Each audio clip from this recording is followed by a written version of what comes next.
This is the Lone Crater YouTube. We hope this video helps. In this video, I will show you how to make elderberry syrup with fresh berries. First, let's gather our essential ingredients. You'll need about 2 cups of fresh elderberries, 4 cups of water, and 1 cup of your preferred sweetener, like raw honey or maple syrup. For added flavor and health benefits, grab some cinnamon sticks, whole cloves, and a piece of fresh ginger.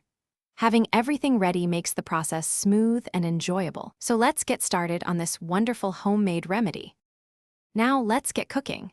In a large pot, combine your 2 cups of fresh elderberries, 4 cups of water, and any chosen spices like cinnamon sticks, cloves, and ginger. Bring this mixture to a gentle boil over medium-high heat. Once it's boiling, reduce the heat to low and let it simmer for about 45 minutes to 1 hour. This slow simmer allows the berries to soften and release all their beneficial properties, creating a rich, flavorful base for your syrup. After simmering, carefully remove the pot from the heat and let the mixture cool down for a few minutes. Next, use a potato masher or a large spoon to gently mash the softened elderberries. This helps extract even more of their beneficial juice.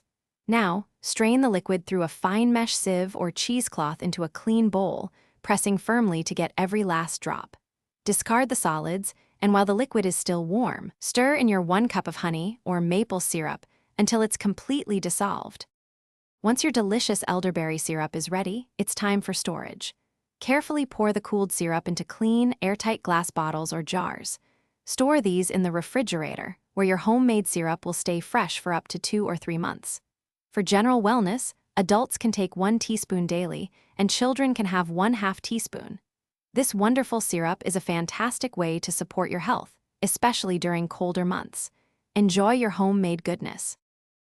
Thanks for watching. Consider subscribing if we helped you.